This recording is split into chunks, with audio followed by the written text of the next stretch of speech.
Welcome back to another episode of the Bigger Than Me podcast. Here is your host, Aaron P. Are we going to save the planet? Today I'm speaking with a Canadian academic and science broadcaster about the state of the environment, climate change, the carbon tax, and the future of planet Earth. My guest today is David Suzuki. David, thank you so much for being willing to join us today. Would you mind first briefly introducing yourself? I'm David Suzuki. I was born in Vancouver in 1936. Spent most of my adult life growing up in Ontario, but came back to Vancouver in 1963, and I've been here ever since. And I like to identify myself as an elder and a grandfather. Beautiful. I'd like to start looking at the state of the environment today. Are we making progress? Are we heading in the right direction or the wrong direction? We're right over the cliff, and it's too late. Too late to get back onto the cliff. You know, I used to say I felt like we're in a giant car heading at a brick wall at 100 miles an hour, and everybody's arguing about where they want to sit. Doesn't matter who's driving. You have to put on the brakes and turn the wheel. But now I don't use that metaphor anymore. I say, Roadrunner, the little bird. Well, he's always being chased by Wile E. Coyote, and Roadrunner comes to the edge of a cliff. Yeah. And of course, he does a 90-degree turn. But Wile E. Coyote's got so much momentum, he goes right over the cliff. And there's that moment when he's suspended and he realizes, oh my God, I'm over the cliff. That's where we are. But then people say, well, is it too late? Yeah, it's too late to get back to the edge of the cliff. But it makes a difference whether you fall 10 feet or 100 feet. So I'm still there trying to hang on to something on the side to keep from falling all the way down. But the science is in. The science has been in for over 30 years. And I want to remind you that in 1992, in anticipation of the Earth Summit in Rio de Janeiro, the Earth Summit was the largest gathering of heads of state ever in human history. And it was meant to signal a shift in the way that human beings were living. And so before the meeting, over half of all Nobel Prize winners signed a document called World Scientists Warning to Humanity. And the document opens by saying, human beings and the natural world are on a collision course. Human activities inflict harsh and often irreversible damage on the environment and on critical resources.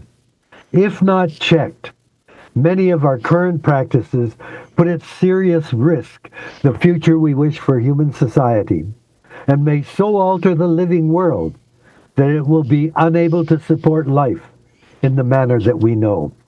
Fundamental changes are urgent if we are to avoid the collision our present course will bring about. Now that was a very powerful document.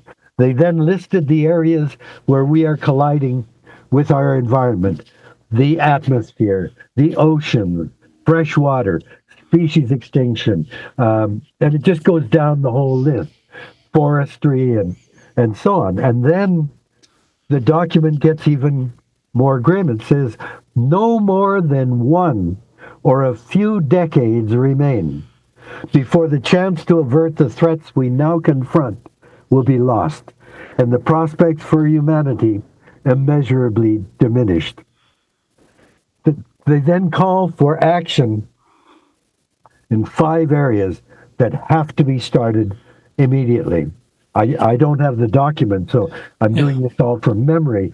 But the first is that we have to bring all of our practices into some kind of the balance or harmony with the natural world that sustains us. That's number one. The second was, there are those things that we need, that we use, that are non-renewable, like minerals and metals. And it says we've got to use these resources much more carefully. in the way that we exploit them. The third thing, we have to eliminate poverty. The fourth thing, we have to reduce population. And the fifth thing was that we have to empower women to control their own reproductive future. So those were the 5 critical things to bring humans back into some kind of balance. And the document said this is very, very urgent. We've got to start doing this right away. And the reason I say we're over the edge is we haven't done a goddamn thing to try to act on this very powerful warning. So 25 years after that document was published, 16,000 scientists published World Scientists Warning to Humanity, a second chance. And they pointed out that the only area where we've done anything was to begin to reduce our impact on the ozone layer. We have reduced that. But all the other areas are worse today than they were in 1992. And there are new problems we didn't know about in 1992. So the warnings have come in, the science has been there, and we've come to think we're so bloody smart that the institutions that we've created, the legal institutions, the economic institutions, and the political systems, these are systems all built around us to guide and constrain us. But what about Mother Nature? Mother Nature, that we depend on for our very survival, are not in the systems we've developed. Our economic system is designed around human productivity and human innovation. So Mark Carney, in his book Values, points out in his first chapter that Amazon, Jeff Bezos' company, is valued by the economy in the tens of billions of dollars. But Amazon, the rainforest, the greatest ecosystem on the planet, has no economic value until it is logged, mined, dammed, or grows soybeans, cattle, or cities. Now, it is the economy that is so fucked up that it doesn't even pay attention to the very things that keep us alive. And yet, look at us. We're running around now. We have a madman, president of the most powerful country on the planet. He is dismantling all of the small things that Joe Biden did, the EPA and some of the laws and some of the support of renewable energy. Trump is throwing all of that out. He's eliminating the very words climate change out of all government documents. I mean, we've held 28 COP meetings, Council of All Party meetings, to deal with climate change. The first meeting was in 1992, in which we, at that time, said we've got to cap emissions and bring them down. In all that time, guess what? Emissions have continued to climb steadily. The only time we had a leveling off was when COVID slowed us down for 1 year. But It's been going up steadily. That's why Greta Thunberg has said, we're taught in schools, kids are taught to pay attention to science. And she said, I pay attention to the science. And what scientists say is, we're on a path where kids don't have a future. And she was telling the truth. I want to ask specifically, just to start with, about how we deal with the challenges of the population. That is something, to my mind, that has become really political. On the one hand, you have individuals like Mr. Elon Musk, who points out that we are actually on a steady decline, and that Western countries like Canada, the US, we have seen a reduction in reproduction from own people, and we've been immigrating people in, which is keeping our the amount of people here higher, but that Western countries are reproducing less on average average. And there's a fear, I think, among many that there's an anti-human sentiment to some of the talk about there's too many people on the planet. And I'm just wondering how you square that. Well, Paul Ehrlich wrote a book called Population Bomb in 1958, and that said it there. It's a simple matter of exponential growth, and you can't sustain a population growing indefinitely. What we've done is ignore his warnings and said the greatest thing to hit the planet is humans. The more humans we have, the better we'll be. And I remember interviewing an economist who was saying, I've forgotten his name now, Simon something. Anyway, I said, well, what about the population problem? He said, what population problem? This is in 1988. I interviewed him. I said, well, there are too many people. He said, the more humans we have, the more Albert Einsteins we'll have, the better it'll be, because they're going to be finding new things. We can go on and double and redouble human populations, and it will only get better and better. So in 1992, when the Earth Summit was to be held in Rio, there are a lot of, before these big meetings, there are what they call PrepCom meetings, preparatory committee meetings. So people come in from all countries, and they look at forestry and fisheries and climate change, all these areas, and they work out papers. And then the papers are presented at the meeting, and all the dignitaries sign them. So at the PrepCom meetings, immediately people began to say, well, it's population. And as soon as they said that, the developing world said, you're racist. You're picking on us. You say it's our problem. The problem is overconsumption. And they're right. It's overconsumption. If you want to get an idea of population impact, you have to take the population of Canada and multiply by 30 or 40 to get the equivalence of Somalians or Bangladeshis. You want to compare us to China or India, you have to multiply by at least 10. And when you look at it that way, it's the rich countries that are by far having a greater impact than the poor countries. But they're both a problem. The consequence at the PrepCom meetings was, because they were controversial, they said, we won't talk about that at the Earth Summit. And to this day, it's considered racist to talk about overpopulation. But you see, if you plot population growth and economic growth, guess what? They're congruent. When your population goes up, the economy goes up. That's a correlation. Right. But everybody assumes there's a causal connection, that the growth in population is driving economic growth. China tried a one-child policy because they said, holy cow, we can't just keep growing. And they were successful. But now they've got over 1 billion people. Their population is finally beginning to drop. And everybody's going, oh my God, this is catastrophic. Their population's growing. Now their economy is going to drop down as well. Canada, we say, oh, we're a big country with a small population. Yeah, but our ecological footprint, the amount that we take out of the earth, is very big. There are already too many Canadians living in Canada. And I asked probably one of the greatest ecologists in the world, a man named Ed Wilson from Harvard. He's dead now. I said, Ed, how many people do you think could be sustained indefinitely, forever? And he said, look, I don't know, but off the top of my head, if you want to live like Americans, if everybody in the world lived like Americans, 200 million. Wow. We're at 8 billion. Yeah. Canadian population finally is dropping, for sure.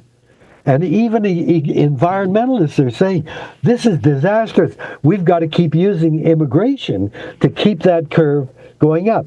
And we're getting a lot of immigration from the developing world.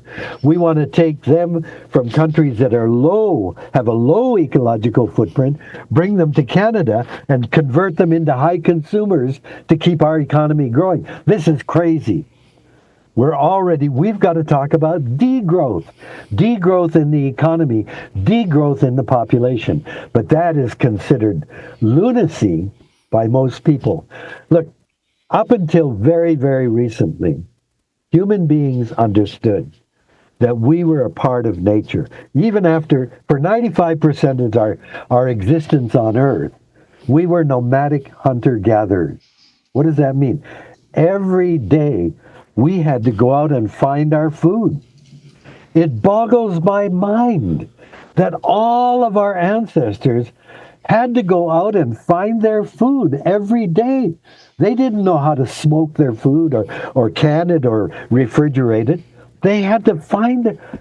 That tells you Earth must have been abundant and generous that we were able to do that for 95% of our existence. And we knew we were one strand in a web of relationships with all other species of animals and plants, with air, water, soil, and sunlight. That's been our understanding since the beginning of time. But then we got in Europe. And even after the agricultural revolution, which started in 10,000 years ago, that began the modern era. Because of agriculture, we didn't have to keep moving and foraging for food. We could stay in one place. We could build permanent structures. We began to get villages and then towns. And we began to differentiate what we did. Everybody can't be a farmer. But it was farming that enabled empires to spring up and kingdoms. All of that was built on the back of farming. And farmers know very well that the amount of snow in the winter directly related to the amount of soil, moisture in the soil in the summer. They know that insects are fundamental to flowering plants. They know that certain plants will take nitrogen from the air and fix it as fertilizer in the soil. They understand that they're dependent on weather, climate, and the seasons. They understand. Farmers know. We are a part of the web of nature. But starting in the Renaissance in Europe, people began to think, oh, we're different. We don't have to pay attention to natural laws. We're smart. So René Descartes said, cogito ergo sum.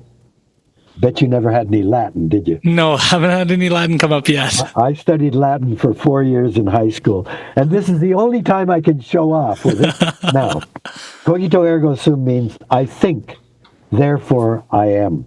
Yeah. So the brain became everything of what we are. And then Francis Bacon said, scientia potestas est. Scientia, science or knowledge, is power. So through the brain, through science, we could now gain information knowledge to empower us.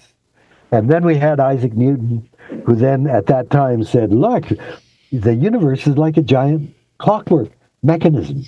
If we study the parts, we can eventually understand how the mechanism is made up. And then when you put the parts back together, we'll explain the whole thing. And so that's a way of learning we call reductionism.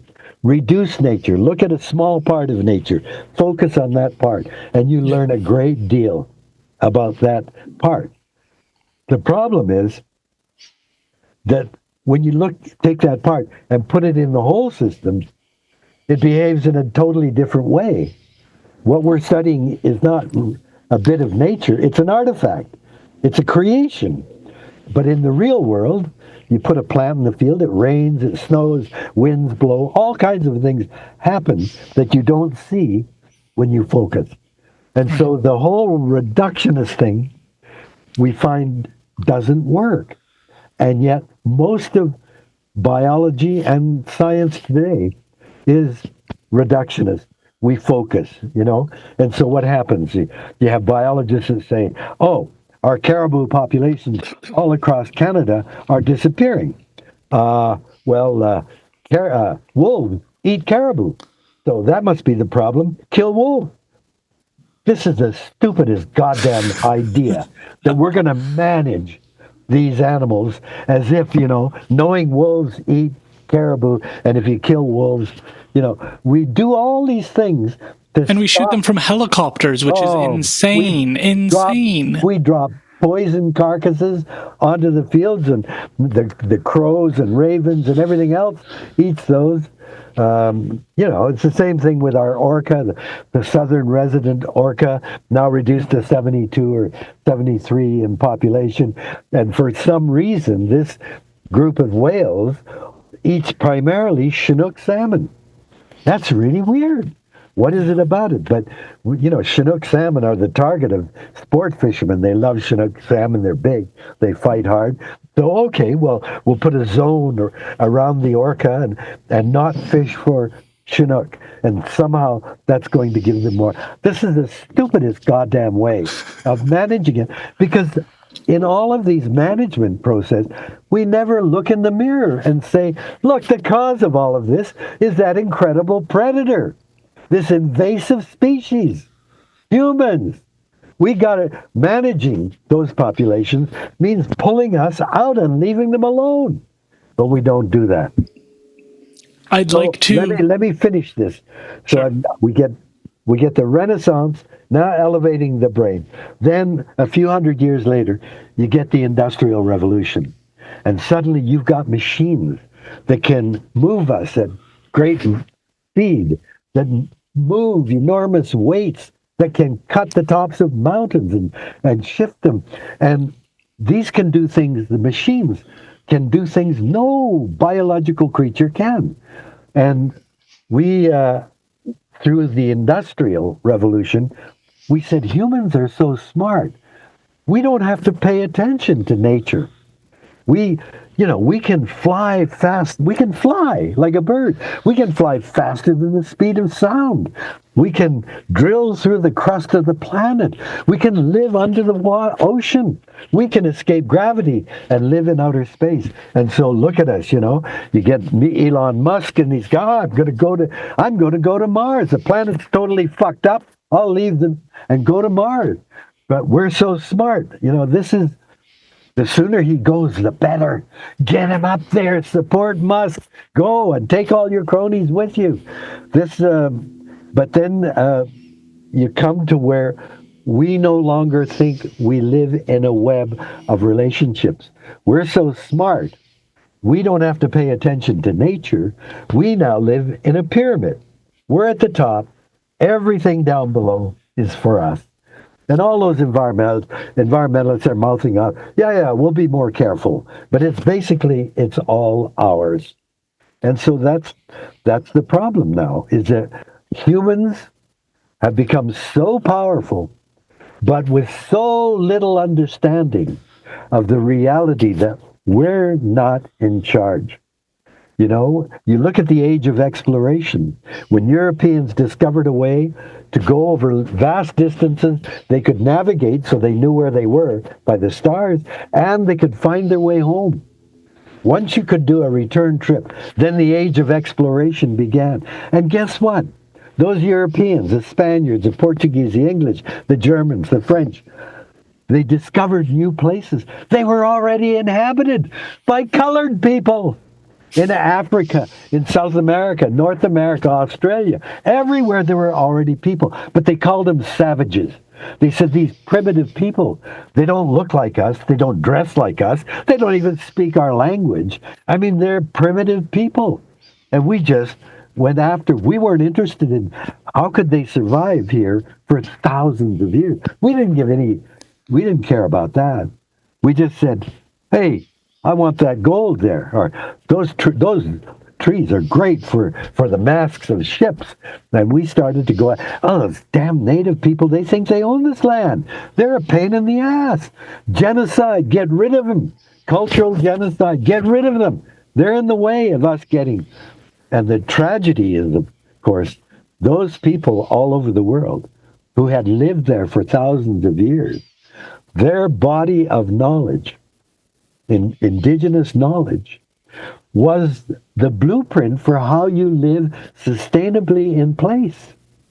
But we paid no attention to that. We didn't learn a goddamn thing from them. We weren't curious about that. And so we're in the mess that we're in now. That leads perfectly into something I just wanted to share with you. This is from Stahelis First Nations Reconciliation Agreement. It's their origin story. And I just want to read it to you because I think it perfectly speaks to some of the pieces you've just outlined. Before the world was here, the sun and the moon fell in love. They sent their emotions and feelings towards each other, and where those feelings met was where the world was created. In the beginning, the world was covered with water, and through time and evolution, some beings took different shape and form.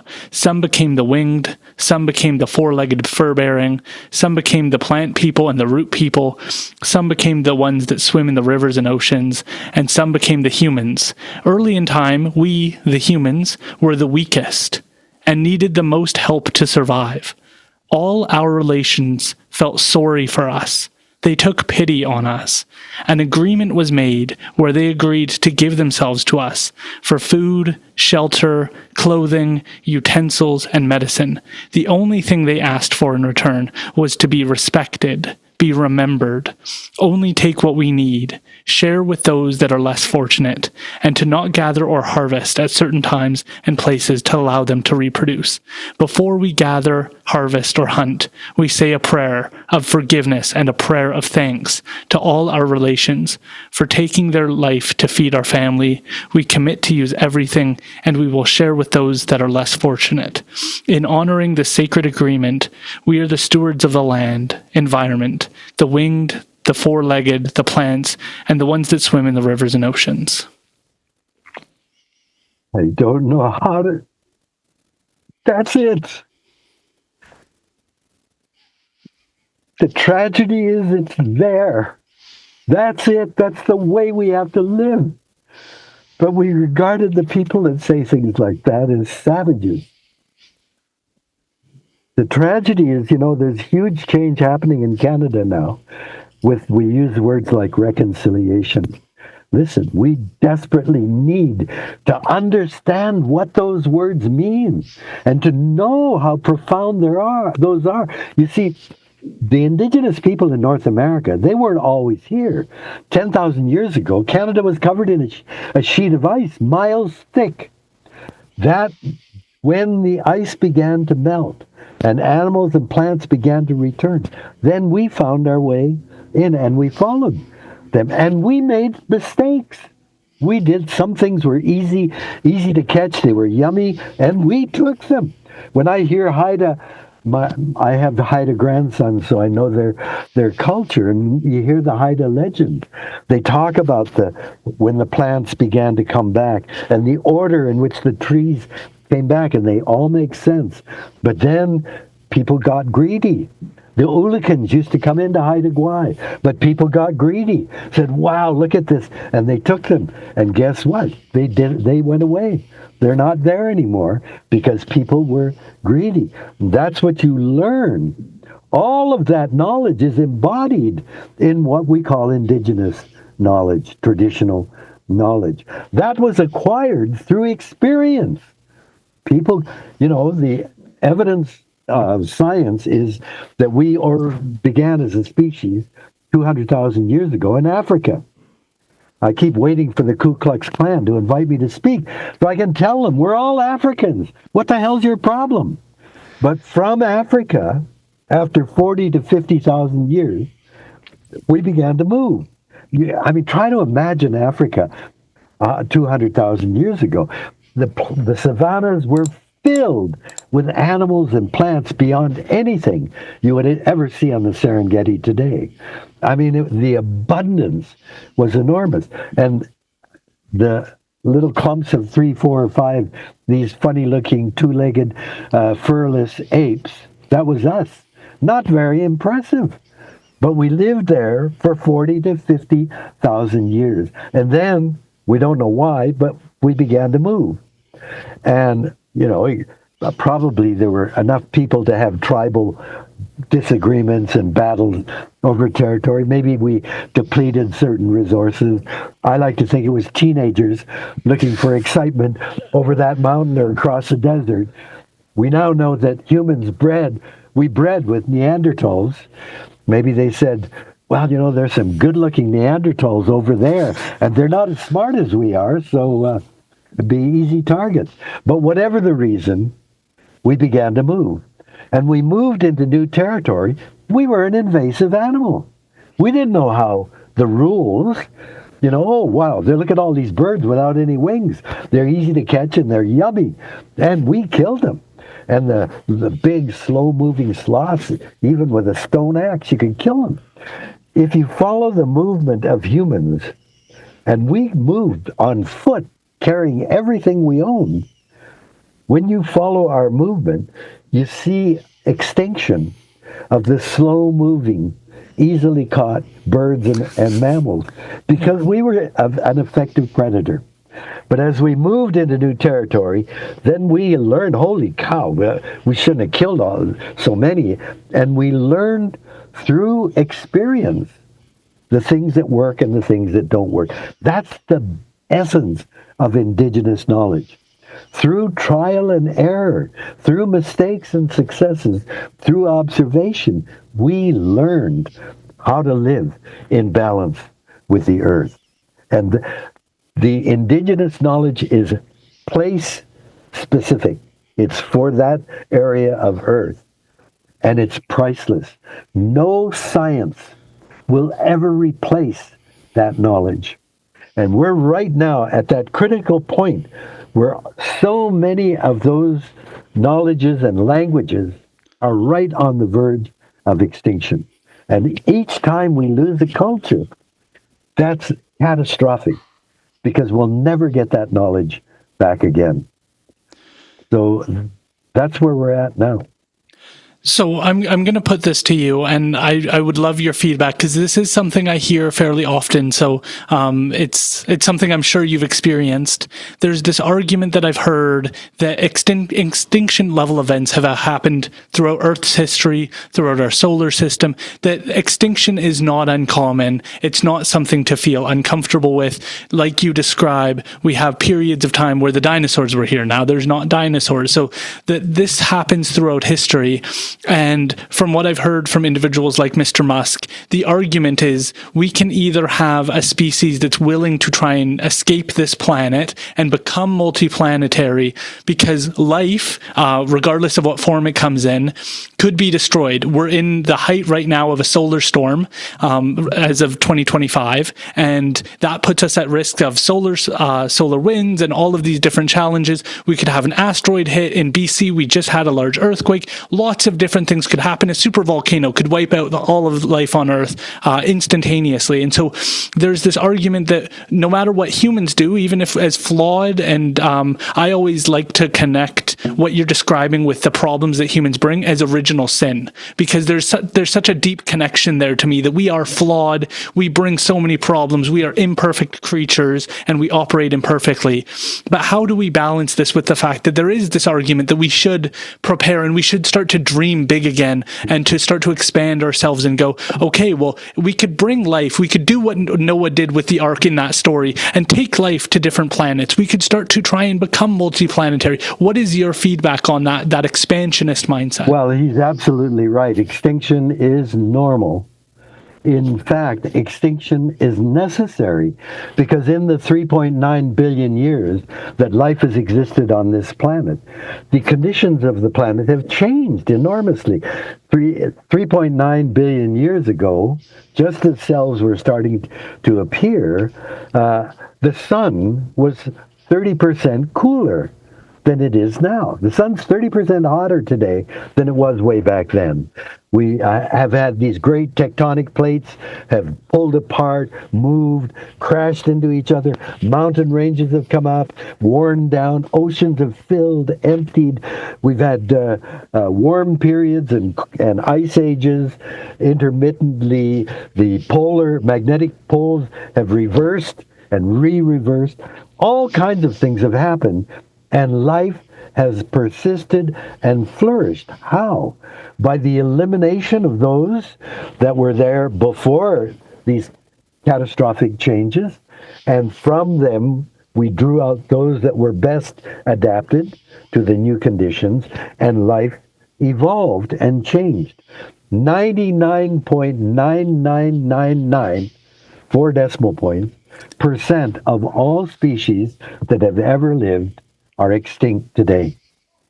What's different, we've had 5 periods of massive extinction, when up to 95% of all species in the fossil record disappear. That's catastrophic. Can you imagine if today, we've already eliminated over half of the species that were here when I was born. Wow. We're in a catastrophic extinction period.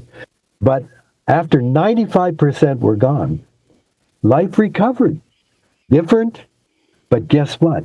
It took 10 million years. We've been around for 200,000 years. We've only become this massive destructive force in the last 150 years. So we very recently achieved this status. The tragedy is, intelligence was our gift. It was our survival attribute, and it worked. And one of the gifts the brain did with this massive brain, we found that we could affect the future by what we do in the present. Based on what we have observed and learned, we could look ahead and see where the dangers are and where the opportunities are. And we could deliberately choose to avoid danger and exploit opportunity. At first it's easy. You're walking along and the path branches. And you go, oh yeah, Dad went to the right and he damn near got killed by a saber-toothed tiger. But Mom went to the left and found some good berries to eat, so let's go left. Yeah. Foresight was that great gift that this brain gave us. And you can see why it's so important. This is why Indigenous people speak of 7 generations. 7 generations will remember what our ancestors taught us as they gave us the earth. Then we think ahead on 7 generations. You don't just go for this for now. There are repercussions. You think 7 generations ahead. And that, I think, today we've got scientists armed with supercomputers. They can look ahead. One thing I'm amazed at is weather forecasts now. You may not know this, but when I was, back when I was a kid, a teenager, weather forecasts were a joke. If they said it's going to rain today, they're wrong most of the time. Forecasting was a very iffy thing. Today, I'm amazed. I mean, they're actually saying there's an atmospheric river coming in 3 days. Get ready. We're heading into a period of drought. We better prepare. Like the forecast now, because science and computers have become so powerful that we have much more knowledge and ability to look in the future. The tragedy is, this is the first time one species has deliberately changed the air, the water, the soil, photosynthesis, the things that keep us alive. We've deliberately destroyed so much of this. We know what the problems are. We know about climate change. We've known about climate change since the early 1900s. We knew that global warming was a possibility and that fossil fuels were the primary cause. We've known about the loss of species now for many, many decades. And scientists have been telling us. But now, anybody who's got I got a wart on my big toe, so that must mean blah, blah, blah. And on the internet, they have as much credibility as a scientist who spent all his life working on a subject. So it's a tragic time. We're the only species that has ever created the conditions we know will drive us. We're driving already millions of species to extinction, but it's going to drive us to extinction. And environmentalists for decades have been saying this is what we have to do. Shift direction, go down here, and here's how we get a sustainable future. The programs are all there, but the power of science, of the economy, you see, in the last 150 years, we've undergone an enormous shift in the way that we live. In 1900, there were only 10 million people in Canada. 10 million. Can you imagine? Wow. There were no cities in Canada with 1 million people. Most Canadians lived in rural village communities. If you look at a map in 1900 of the prairie, it was dotted with villages of 150, 200 people, all built around agriculture and the railroad. But they were relatively self-sufficient. But now, of course, we become 85% of us in Canada live in big cities. And the majority of people around the world now live in big cities. And in a city, your highest priority becomes what? Aaron, what is it? I'm not sure. Tell me. Come on, you do. Your job. You need a job to earn the money to buy the things that you want. And so the economy, to us living in the city, and we think, well, nature is out there. Nature's, as long as we've got parks out there and reserves, that's nature. But in the city, we got to worry about the economy. And that's why, we had for 10 years a Prime Minister, Stephen Harper, who said, we can't do anything about climate change. That's crazy economics. So by saying that, he elevated the economy above the atmosphere that gives us air to breathe, that gives us weather, climate, and the seasons. Right. You think the economy is more important than that? That is fucking crazy. Fair enough. I'm curious, when you hear concepts like the carbon tax has become a huge talking point in Canada, and I imagine you view that as like a blunt force, like you're bringing a hammer to try and build a whole house. Like you're not even participating in the conversation if you're focused on one policy that's going to fix all of the problems we're facing. Am I correct on that? Absolutely. And don't forget, the carbon tax was brought in by Gordon Campbell, who was a conservative government, and we all celebrated. Now, people like me said it's way too small. I think he brought in $20 or $25 a ton, and it would go up ultimately to $50 a ton. Meanwhile, in the 1980s, Sweden was already charging $180 a ton. And we're quibbling about $25 a ton. Give me a break. But it was the first North American attempt to begin to impact our emissions. And we celebrated that and bragged about it. Now, after he brought it in, the NDP said, axe the tax. Mr. Poilievre, you didn't invent that slogan. It was the NDP in BC. And guess what? They lost the election. The NDP was poised to win the election, and they then took on Axe the Tax, and environmentalists like me came out, and we opposed that the NDP's position, and they lost the election. So it's so funny now that how many years later is it? And we've got a conservative that didn't learn a goddamn thing from that. And we're at what, $40 or $50 a ton? It should be about 4 or 5 times that. If we're, but for him for Poilievre to act as if, oh well, carbon tax is a terrible burden on human beings, is absolutely ridiculous.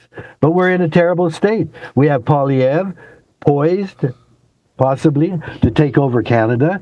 And we have Danielle Smith in Alberta, who won't even mention the words climate change, who blames all the problems with the oil patch on those foreign-funded radicals like Suzuki and his organization. And we have a guy that came within two seats of winning the BC election, and he was kicked out of his original party because he was a climate denier. He set up his own party, the Conservative Party, and he came that close to winning. So this is why I look in the mirror and say, I've been part of a movement, the environmental movement, that has fundamentally failed.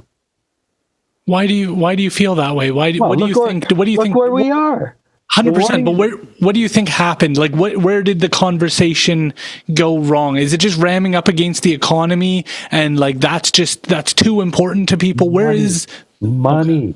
in the 1980s and 90s, environmentalists were kind of held up, oh, they're kind of dreamers, but they're on the right side. People knew that environmentalists had credibility.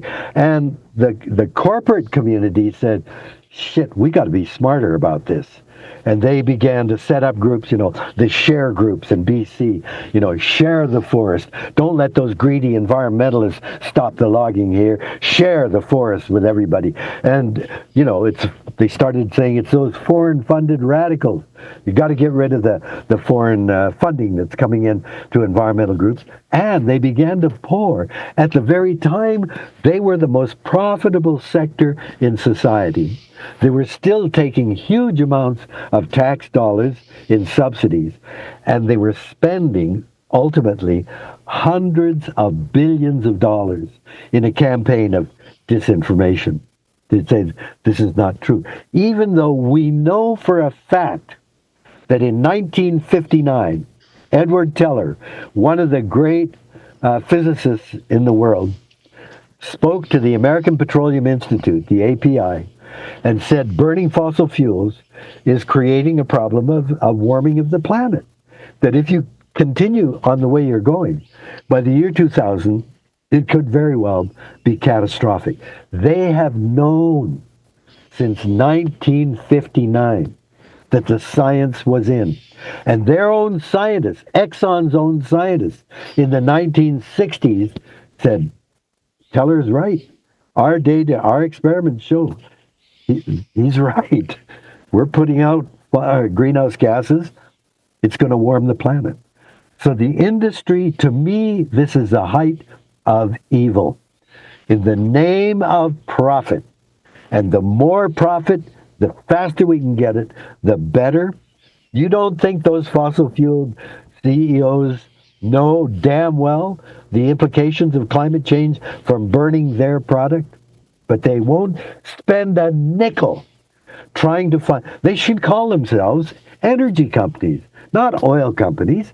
And so they should work with environmentalists to show that there are other energies possible that are affordable, that are green and renewable. The David Suzuki Foundation came out with a document I'm very, very proud of last year.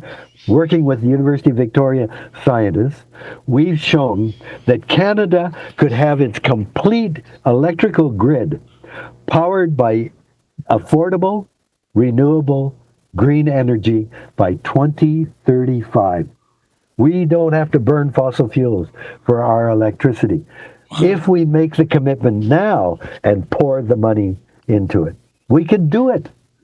Can I just ask, how do you digest, I hear, we're a lot on hydro, and one of the criticisms we've heard, particularly from First Nation communities, is that some dams throughout British Columbia, they've cut them off, and the communities down below where they rely on the river to flow have been cut off, and then everything dries up, and then there's no life there, and that the decisions by human beings to crank on the power or turn it off impacts those systems as well, that when we look at solar, that it doesn't break down. I always like to remind people that solar energy is so interesting because we're so proud of it, yet trees do this and they don't leave anything behind. Exactly. And yet solar systems do leave so much metal and plastic behind. So these green systems are often critiqued. I think wind is critiqued on how many birds that it ends up killing every year by how much those things spin. So what green energy excites you that you think is not causing a bad harm on the planet? I think there is enormous possibility.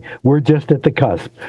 Solar energy, of course, is the obvious one, and it's now become, the argument against solar by the oil industry was always way too expensive. We can't afford to do that. Yeah. Now, of course, it's cheaper than conventional fossil fuels. But wind, I think, is still a possibility. We have to position the turbines in the right place. But I think there are really revolutionary turbines. I saw one last week in Salt Springs that really will get over the killing of other animals. If we're really concerned with the killing of wildlife, especially birds, then most birds are killed by domestic cats. It's true. It's true. And it's like 1 billion or something like that, right? It's a crazy, insane number. Tall buildings and cars. So you want to save all those windmills. Windmills do kill bats. They do kill birds, but it's a matter of positioning them to minimize that impact. But we've got to do all those things. But when we got a heat pump put in our house, I couldn't believe it. It's like a miracle. This little machine, all it's doing is pumping fluids around and exchanging heat. And in the summer, it cools my house, and in the winter, it warms it. It's just a little heat pump.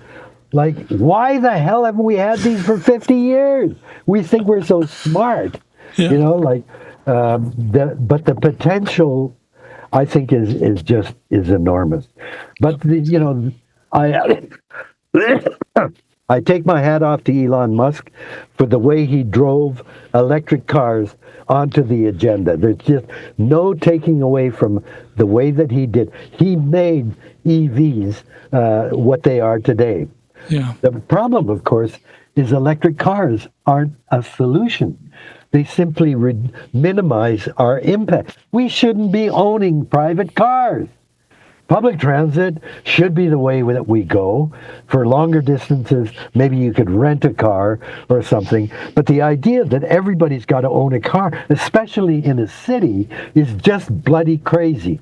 So electric cars, the first time I visited China in the 1970s, I was just amazed that in Beijing, most people were still riding bicycles. Wow. But the scale of people, I wrote an article and I said, if every Chinese wants a motorbike, we're screwed. Well, guess what? They don't want a motorbike. They want their car. Which is worse. Yeah. They're leading the world in electric cars, but that's getting 1 million electric cars instead of 1 million internal combustion engines. That's not a solution. It's just slowing down our impact. I have two more questions for you. One, I'm regularly, and I'm sure you are as well, fascinated by nature. And one that stood out to me, I've never lost it. You may know Susan Simard from UBC. She studied fungi most of her life, and she was a part of a movie called Fantastic Fungi that was on Netflix for a period with Paul Stamets, another brilliant mycologist. And the piece that really stood out to me that I've never forgotten is that trees communicate with each other through fungi and mycelium underneath the ground, and can actually encourage one tree to grow farther away so that it's able to get away from pests or access more nutrients, and that they're a part of that and that they communicate. I think it humbled me, because we do look at trees and we have some admiration for them, but trees are not older than sharks, which also shocked me to find out, and then that they have this communication, and fungi is just one area that I've become very fascinated by. Is there another topic that you've learned about over your years that stands out to you about how nature operates and that would surprise people? Over and over again, we learn how ignorant we are. It really gets me, when you get an expedition going to the South Seas of the Pacific, and guess what? They discovered 10 new species of fish. What the hell? Can you imagine? Let's suppose there were aliens coming to Earth, and they had their rockets 10 miles above the planet, and they dropped down these little nets, maybe 100 meters wide, and they pulled the nets along the ground for 10 miles and then pulled them up and said, oh, look at what you've got by what they caught in there. I mean, that's what we're doing. And we know nothing about what's in the oceans. We know nothing about what's we're a terrestrial air-breathing mammal. Our territory is on the surface, on the ground. We know nothing about what's under there. We know nothing about what's in the ocean. And yet we construct all of our models on the basis of what little we know. If you were going to have a shoe factory and you wanted to be a sustainable shoe factory for 100 years, what would you need to do that? I would think you'd need two things. One is you need an inventory of everything in your factory, and then you need a blueprint of how everything in the factory is connected. So if we're going to manage a water system, a watershed, or if we're going to manage a species in its habitat, how many plants and animals are there in the world? We have no idea. Back in the 80s, I've forgotten his name now, they asked, if you go to a tropical rainforest like the Amazon, if you go in the daytime, nothing's happening. All you hear is a lot of noise in the canopy up above, and stuff comes out at night. So what this guy did was say, what the hell's up in the canopy? Nobody's ever studied. So he spread plastic on the floor and then shot a cannon of pesticide into the canopy of one tree, and it rained insects.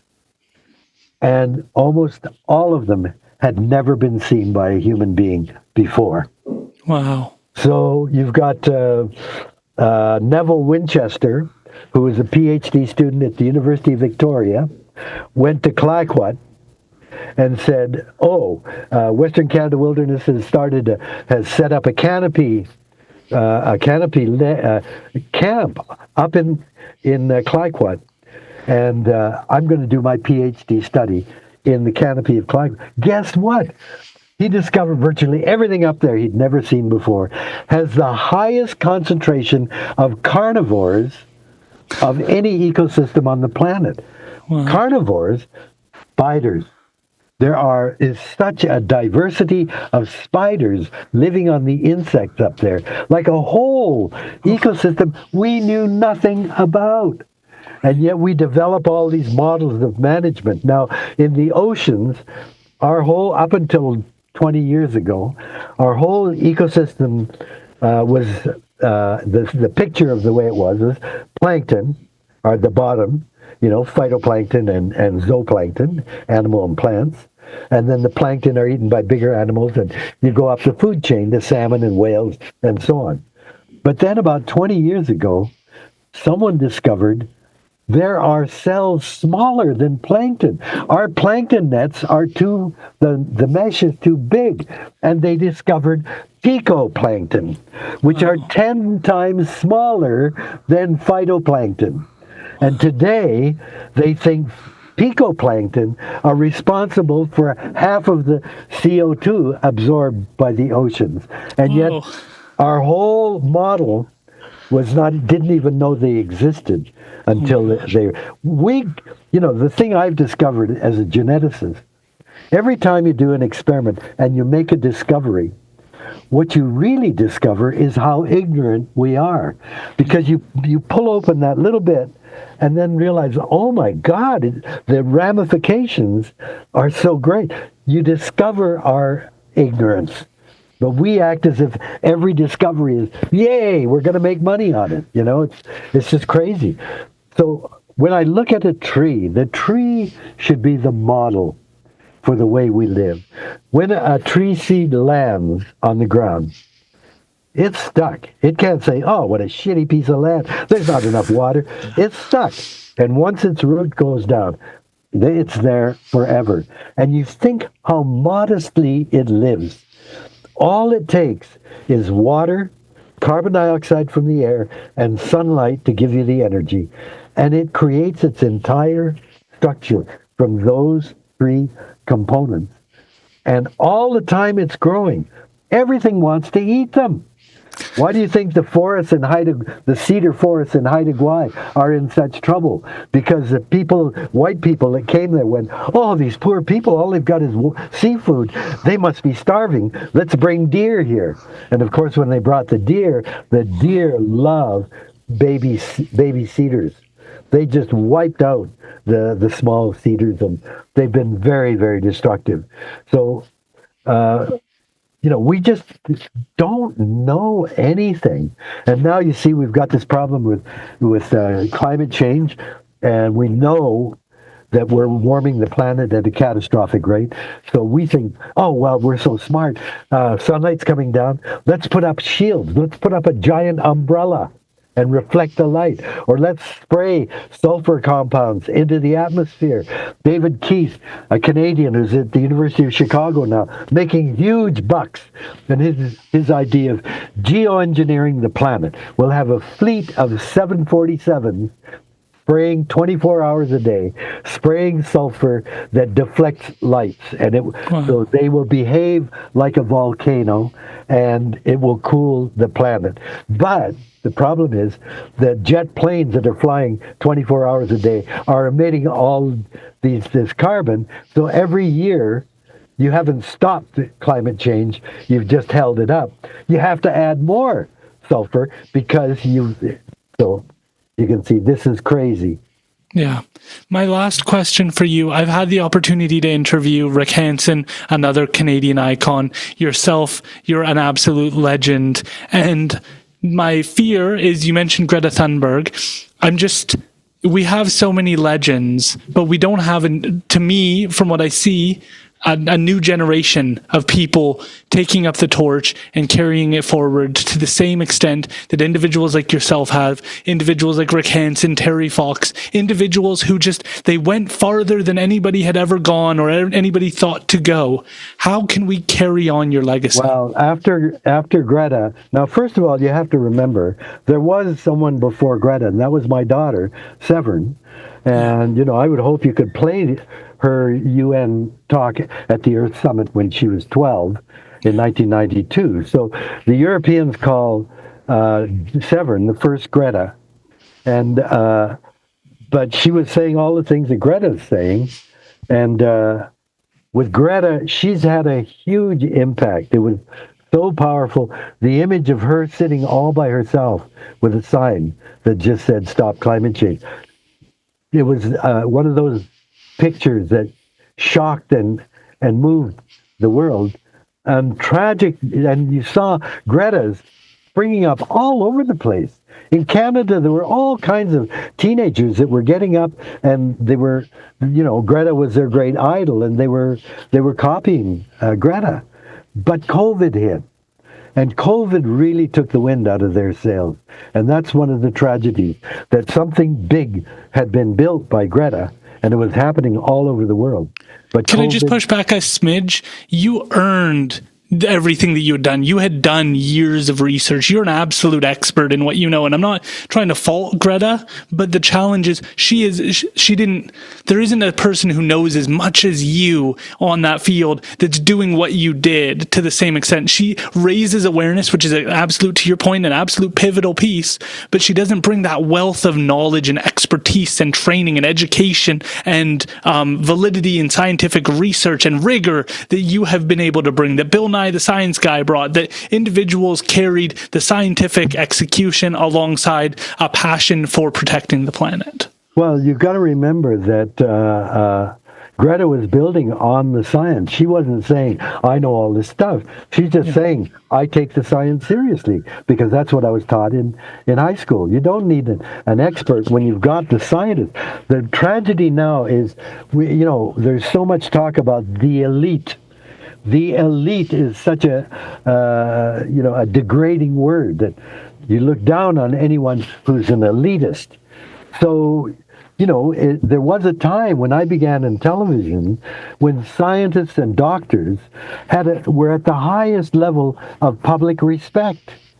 But today, when you look at the kind of rabbit holes you can get down into, my God, what's going on with social media has empowered anybody to say anything, and people believe it. So that experts, if you look at Michael Mann, the climatologist who first talked about the hockey stick, what he had to endure from the fossil fuel industry was absolutely outrageous. I mean, legal suits, tried to get him fired from the university, tried to discount all the work that he's done. He hung in there. I think if I were to fault anyone, it is the scientific community itself. When I began to popularize science, my first national program was in 1962. And I began with the nature of things, which was already going. The nature of things started in 1960. I became the host in 1979. It was already an established show, but the respect for scientists was very, very high. But then you have the relentless pressure of the right wing, of the industries pouring money into saying this is BS, that the scientists are not to be trusted, and you end up with Kennedy now as a minister of health. His father would turn in his grave if he knew that he was now in a position of power. And I met Kennedy several times when he came to BC campaigning for rivers. He was great. He was fantastic. But I don't know where he's gone off, but he's gone off the really deep end. But it's the triumph then over expertise. And the scientific community hasn't spoken up. And, I was elected to the Royal Society many years ago. That's supposed to be the top scientist, blah, blah, blah. And I quit because I said, I don't see the point of this. If you're not doing anything, you just celebrate, we're the best. I said, so I wrote a letter recently a couple of years ago now, to the president. I said, look, why aren't you guys pounding down the door of the politicians, of the government, saying, what are you basing your policies on? The science is here. It's crystal clear. Why aren't you acting on it? And his response was, well, you quit the Royal Society, so you should know what we're, like he was pissed off at me because I quit the Royal Society. And it's tragic that the scientists have the knowledge, and we've degraded their image so much that we don't pay attention. That's incredibly heavy. So let me end by saying, I gave a talk to a group of teachers and their students in a program called TREC. Do you know the TREC program? It's a program in grade 10 where kids from all across the city have half a year of academics and half a year of outdoor camping and canoeing and all that stuff. And both of my daughters were in TREC, and now my grandson is in it. So I gave a talk, and at the end, people were very distressed, and they said, well, you're saying that we're already over the edge. Where's your hope? And I said, we use hope as hopium. Just shoot up some hopium and everything will be okay. My hope only is in action. And they're saying teenagers now have become so terrified that they're just, they're turning off, they're committing suicide, they're really depressed. I mean, it is true. It's a problem because, like Greta, they pay attention to what the science is saying. And to me, the only hope is if mom and dad are busting their ass, and that's not just writing letters or giving money or making phone calls, heavily involved in whatever environmental group, in whatever hunger and poverty, in whatever anti-patriarchy, these groups, social justice, these are all a part of trying to change the way that we live. You cannot live sustainably when you have this enormous inequity of money, of power, and exist within a patriarchy in which women are discounted. We can't, when you're hungry or you're poor, you've got other priorities than worrying about the environment. These are all issues that we're all about. But mom and dad have to show they care about kids' future because they're doing all they can. If mom and dad aren't doing it, those kids really do not have any hope. If the two people that matter most in their lives aren't working their asses off for change. I love that. David, how can people follow your work? How can they connect with your foundation? Well, they can come to the website, I've written dozens and dozens of books, including 18 for children. But, it's all out there. The problem we face today, there's too much stuff. I'm getting stuff all the time, just from climate change groups. I can't read it all. There's too much stuff. And people, because of that, people are just entertaining themselves. And quite frankly, I'm addicted, I agree, I admit, to YouTube. And YouTube offers me all kinds of respite from the reality of what's going on.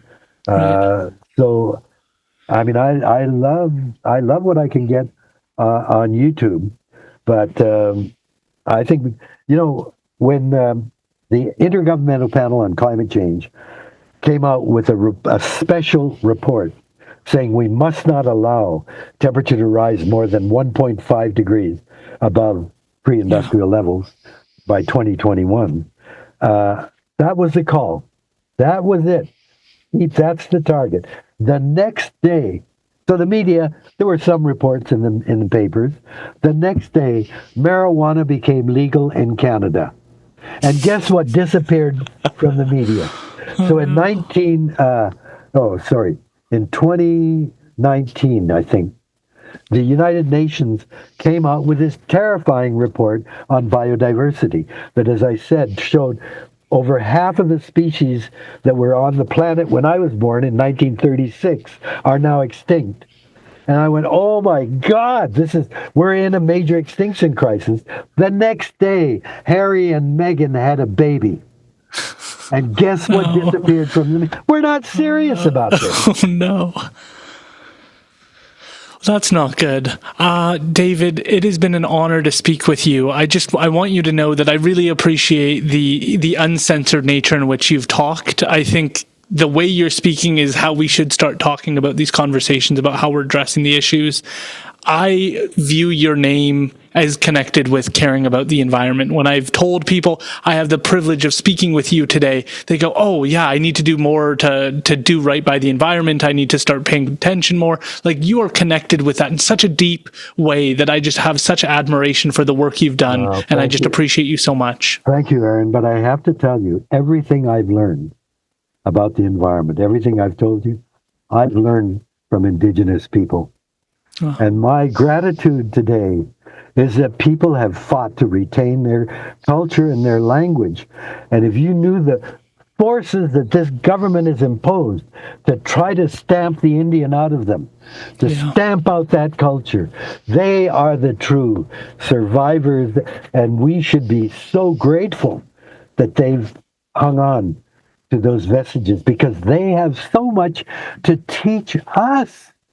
And it's such a change in the past 20 years.